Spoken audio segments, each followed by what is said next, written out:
Welcome to Conscious Confidence Radio, a timeless wisdom with Sarah Main. Follow host Sarah Main on her ongoing journey of conscious confidence and gain timeless wisdom to unleash unparalleled confidence. A conscious confidence. Learn to ignite the living spark of wisdom, a new narrative for fulfillment contained in Sanskrit and the ancient, powerful, engaging, and fun conscious conversations to discover your own magnificent true self. Learn to dispel the fear shadow as Sarah provides essential knowledge about embracing change and the power of transformation. Get ready. Conscious Confidence starts now. Welcome, everyone. Welcome to Conscious Confidence Radio. Welcome, welcome, welcome. It's great to have you along. I'm Sarah Main, host and creator of Conscious Confidence, a Timeless Wisdom. And today I have a really special guest along on our show on Conscious Confidence Radio, and it's Jesica Henderson. So welcome, Jesica. I'm going to give you a bit of an intro, but welcome anyway. Hi, how are you? Hi, thank you. I'm happy to be here. It's great to have you along. Jesica is actually present at Transformation Talk Radio in a very integral way. She is at the center of Transformation Talk Radio, and she's often, well, usually, in fact, probably always, behind the microphone. She's behind operations. She's a senior producer and does all sorts of amazing things. I'm going to throw over to Jesica now, and she can tell us a little bit about what she does. What do you do at Transformation Talk Radio, apart from being amazing every time I ask you a problem question? You have to ask a loaded question. What do I do here? A little bit of everything. I started out as an intern, and now I'm pretty much managing and overseeing everything that we do. I'm working directly with Dr. Pat, the owner, in expanding what we're doing and making sure our hosts get what they need and answering production questions. So every day is an adventure. Well, this time I have coaxed Jesica to the other side of the camera and onto the microphone because we've often had amazing conversations, and Jesica was talking about getting in touch with what she was interested in, and I said, well, come onto my show. We could have a great conversation. So thank you for coming along. Thank you for agreeing to do this. I'm excited to do it because I have these things pondering around in my head all the time and no one to talk to. Well, that's not true. I have plenty of people to talk to about it, but not experts like yourself. Well, Jesica and I, we were talking about what we would talk about. And one thing that Jesica raised was the whole area of the power of attitude and choice. And as you know, in my book, Conscious Confidence, Use the Wisdom of Sanskrit to Find Clarity and Success, there's a whole chapter on positive attitude and the importance and power of that, the importance of attitude. And I was so interested and delighted when you raised this whole topic of the power of attitude and choice, because they're so important, and I'm actually doing some work around this at the moment.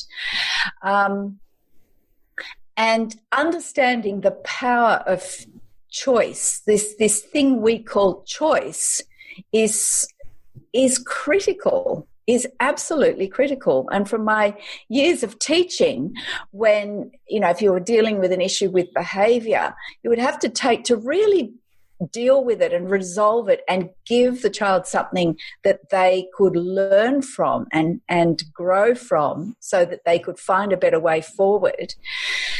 You had to bring them back to that point where the action took place, and ultimately you're bringing them back to that point where they chose one way, and being a child, they didn't know the implications of what they had chosen, and they didn't understand it was a choice. To bring them back to that point and to open up that power, that moment of choice, I found was transformative, because 9 times out of 10, the child did not do that behavior ever again because it brought enough light and consciousness to that point. So what's your understanding of the power of choice? What brought that up for you? It actually goes back a long time, and I didn't even realize it at the time. It's kind of one of these over a long period of years awakening and realizing, and then re-realizing and then forgetting because I witnessed a couple of sisters who were both older than me, and then one was older than the other, having this conversation. And one of them was talking about, she was really unhappy. She was stuck in this situation. And the older sister just said to her, well, you're stuck in this situation, so either choose to change the situation or change your attitude about it. And I knew that that was like a very interesting statement at the time, but it didn't click for me until I think I had my own awakening, that I was like realizing I can choose my reaction. I can choose where I'm at. And that level of revelation for me, not to say that I still fall backward from that sometimes. I think I'm in the middle of my own personal development and consciousness around this. But that realization alone made me go, interesting. Now what? Yeah. Because then that for me starts to unravel a whole lot of other thoughts and questions around, okay, well, why would I choose this? Or why wouldn't I choose this? Or why did I choose this? And then that whole thing about attitude and then compassion for your choices and other people's choices comes into play. So it starts with one thing, and then for me, it starts to unravel into all these other questions. Yeah.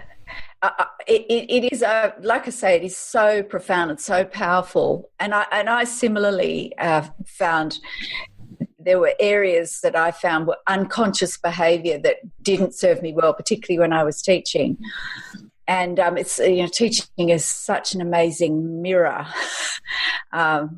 and because you can't just sort of basically say to the children, do as I say, and not as I do. So you're always having to, whatever you expected the children to do, you had to do at least that, if not more. And really the focus was on living by your own admonishments, as Plato said. And that seemed in most cases to deal with it. But coming back to that point, one, it was a revelation to me, as you described, that I actually had a choice. And what did it mean to actually choose? Like the very act of choosing something, from my childhood and the era I grew up in, my parents say you didn't get a lot of choice in things, possibly you were asked, did you want chocolate ice cream or vanilla? I mean, that was basically the choice. You didn't really get asked to choose a lot of things, and that was a generational thing. This is what you did. And to come to that point where I could choose and choose reactions was profound. Huge. Yeah. Huge. Yeah. So in relation to that then, what about choosing attitude? So we've got this powerful point of choice, which is transformative. And actually I've put a whole section of that in my book for that very reason. So what about this point of attitude, choosing attitude? What do you understand about attitude? And honestly, I think I have a lot to learn about it and I reflect on it based on what the world is going through right now. I mean, we have a choice in front of us of how we're going to react and our attitude about any given situation. Yeah. It doesn't matter what you believe or what you're afraid of or, what you choose to believe in any situation like what we're going through now. Our attitude about it can then shape completely our experience. Yep. And I had that little conflict. I witnessed a conflict between my fiance and a friend of ours who said, oh, this is the worst year ever, and kind of made a thing about it. And honestly, he and I are actually doing a lot of personal development work and don't see this as the worst year we've ever had. And kind of mentioned that to somebody, and the reaction they gave was not good. Like, they were not happy that we were finding the good in what's going on right now. Yeah. But all of that is about attitude, and then it shapes everything from there. And I think that then goes into even law of attraction. If you have the attitude that everything is terrible, then how will it ever not be? Yeah. That aspect of attitude, it colors everything. It is the lens through which you see everything. I mean, and when you think about that, you have to stop and consider these things, in my experience. And when you connect, you think, oh boy, oh my goodness me, what are we going to do here? What am I going to choose? And it puts the responsibility right back on yourself. But you are right. People don't like that. And I can remember my mother saying to me when I was 15, she said, she was English, she said, it's a bitter pill to swallow and most people don't like to say it. People don't like to face this, but you do create your own circumstances by the attitude that you choose.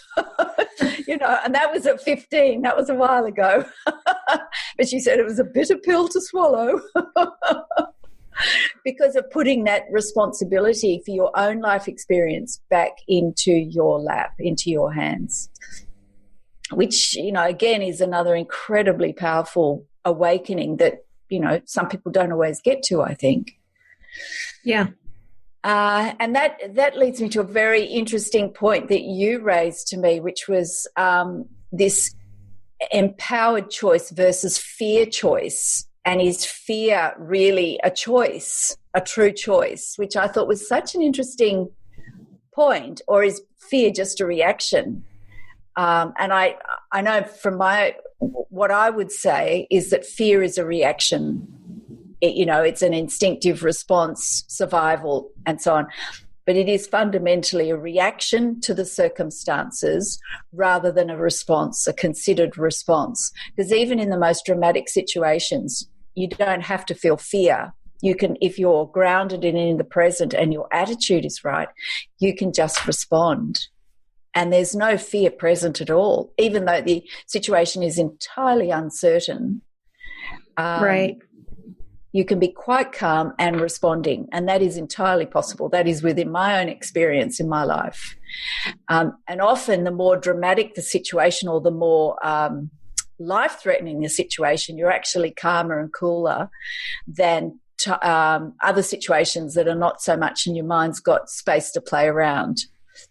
I can relate to that, because one of the calmest times of my life, two of the calmest times of my life, were when I shattered bones in my body. And I went to complete, absolute calm. And one time I was 11 years old and I went to my parents and I was holding my arm and just very calmly said, I've broken my arm and we're going to need to go to the hospital. And they kind of didn't believe me because I was so calm about it. But I was just like, very absolute. No, I've broken my arm and we need to go to the hospital. And I did that both times. I broke bones in my body. And I don't know what it was about it, but I mean, there was no panic. There was no fear. I just, here's what's happened and here's what we need to do. There you go. Well, that answers the question.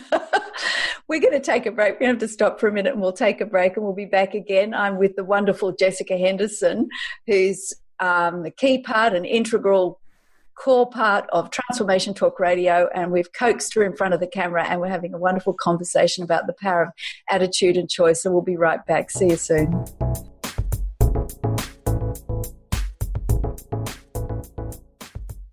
If you've ever had a broken heart, you know how painful that can be and how long it can sometimes take to heal it. I'm Megan Edge, author of The Heart's Journey, Healing Hearts, Oracle Cards, and Guidebook, published with Balboa Press and Hay House. In The Heart's Journey, I share with you my own heartbreak and how I healed it through the beautiful hearts that found me in nature. From taking photographs of these hearts for myself, I've created this beautiful toolkit, which includes the guidebook, which has my story, how to work with oracle cards as a healing tool, and the story of each of these hearts as they cross my path. I've also created a beautiful journal. There's a pen, a bookmark, and of course, the 42 Healing Hearts Oracle cards. You can order The Heart's Journey, Healing Hearts Oracle Cards, and Guidebook through my website, meganedge.ca, through Balboa Press, Amazon, and many other places online or your local shops. I look forward to hearing about your heart's healing. I love Sanskrit, its beauty and its universal ideas. I love that this is readily accessible to everyone. The word Sanskrita means pure and perfectly formed.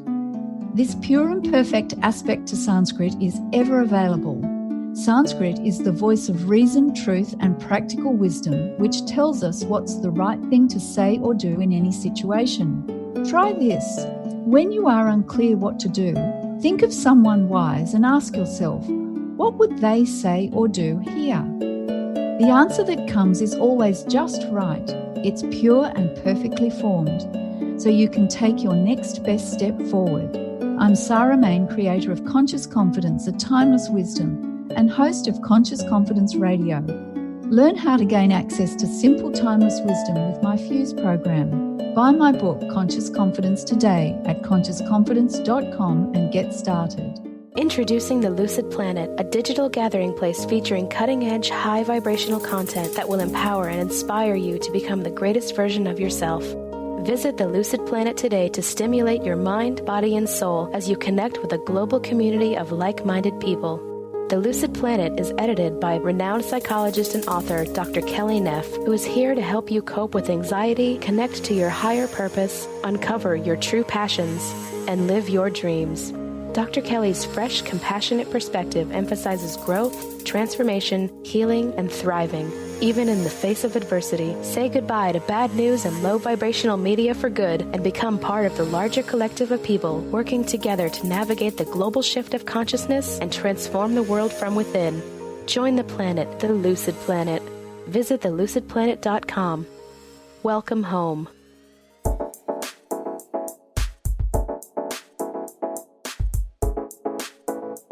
Welcome back, everyone. Welcome back to Conscious Confidence Radio. I'm Sarah Main, and I've got my special guest here, Jesica Henderson, who's Chief Operations, Senior Producer, and everything to Transformation Talk Radio, and it's wonderful to have you along. And today we're talking about the power of attitude and choice, or really choice coming first, that incredible power of choice and attitude, and that we always have that power of choice in every single moment, and the responsibility that goes with that. And really not everyone wants to face that responsibility, but that is the point of transformation. Your attitude about any situation, no matter what it is, can change everything.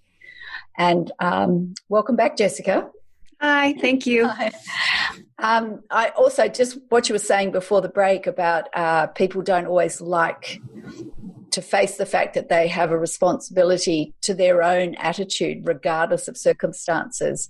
That is it's an interesting thing in terms of, the company that you keep, because not everyone responds so positively as you and your fiance have. Well, and I'm curious to know if you have advice for that, because I'm of the mind that I'm working on myself, and if there's something I can do that I've learned that I can help those conflicts or help those situations, is there something we can do as people to be an example or better share why we react the way we do to help people learn? It's a good question, and this is a nice segue into this part of the show, which is my mailbag. And because of Jesica, I've got a live mailbag, which is fantastic. You don't look like an actual mailbag. I'll just say that. You look beautiful. This is live mailbag. Fantastic question. Thank you. There's two parts to that, which is, and you said it yourself, you're working on yourself, and how do you better show what you've realized, because it's a realization even more than a learning. The way to do it is to just do it, to just live it, and not, well, I'm now going to do this because this will be a good example. It's just doing it, being completely focused on your own work and development. Number one. In terms of actually then offering that any benefit to someone, the traditional wisdom about that is, and it's quite tough, is that it's a crime or a sin to teach without being asked. That's actually how it's put, because it can do more damage to someone if they're not ready to hear. And so it's a higher discipline for you to not say anything. Even though you can see someone struggling, or if there's something that can be said simply, or even ask a question, but you'll only know that in the moment. The higher discipline for you is to stay present, stay true to what you know, keep practicing, and then at some point that person in there will suddenly think, oh, God, why is Jessica always like XYZ, whatever it is, fill in the blank. And then they ask you, they say, how do you stay so calm in the face of this, this, and this? I was facing this, and I just lost the plot. And when they ask, they come to you themselves, and they come to that realization that they need to know something. Then you answer the question, and it has far more power. And in fact, they own that knowledge, so the power stays with them. Whereas if you tell them from your point of realization and they haven't asked the question, then the power's with you and they're powerless. Does that make sense? It makes perfect sense. So it's walking your talk, really, because you're working on yourself, and then you choose the attitude of being unattached to people's reactions to that, or right? So, and then just do your thing. And by literally doing your thing, you don't have to do anything else or worry about pushing other people into something that they're not ready for. Yeah, exactly. And if you just, I learned this years ago, and it's in all the traditional wisdom that they say it's actually a crime or a sin to teach. And I saw that. I saw it in my own experience, because you're well-meaning, but you don't actually see what's in front of you. And it's like I say, it is the higher discipline to just keep on with your own. And Plato says the job of a teacher is to not admonish others, but to live by your own admonishments. And I could tell you, as a teacher, and that was one of the disciplines for us on staff in the school I was teaching at, and that was quite hard sometimes. But if you stuck with that and worked on yourself, you found the children just naturally came into line. At times you had to deal with something that was your responsibility. You're dealing with children, but certainly for adults, it's the higher road. It's hard. It's challenging, but it's good. Yes. Well, we're supposed to be challenged if we're working on ourselves. So I suppose that's just another challenge to add to the list. Yeah, your muscles don't get strong without a bit of resistance there. Okay, live mailbag. What have you got for me next? Okay, so those of us who are reactors, and you know better, you know that you can choose, you know all of these things, but you still struggle with reacting in the moment. What exercises or what practices can be done to improve that so you don't react like that? Yeah. When you say react, can you just, because there's different ways of... Yes. So real life example. React in somebody does something wrong and immediately react to, okay, negative, now everything's done wrong, everything's bad, everything's going to be terrible. Now what are we going to do? Right. You go into all of the really fear of whatever that is. So it's really a negative reaction that really, if you stepped back from that and you really got with yourself, you would probably choose a different reaction. Right. Yeah. The place it starts is by getting grounded in yourself, by being still. And that comes back to, very simply, if you're finding yourself reacting, is to get your feet on the, feel your feet on the floor, get into the present moment, come back to the awareness of the body, the senses, simple things like that to come back into the present moment, because that brings you back to that space where you can choose. When the reaction's running, we're effectively asleep, we're unconscious. So there's nothing much you can do. If you're asleep, you're asleep. You're unaware. But the moment there's a glimmer of awareness of what you're doing, then you have to, and this takes discipline, stop immediately. Once you realize this is just a negative reaction, I can choose something better. Mm-hmm. Right? As soon as you have the sliver of light, it's the crack in the door, sliver of light, you go through to that and you stop immediately, mid-sentence, mid-word, mid-anything. Now that takes practice. It just takes practice to cut it off immediately and then choose something better. It's something I'm working on with two of my mentors, actually, and we've kind of turned it into a game. Is that, I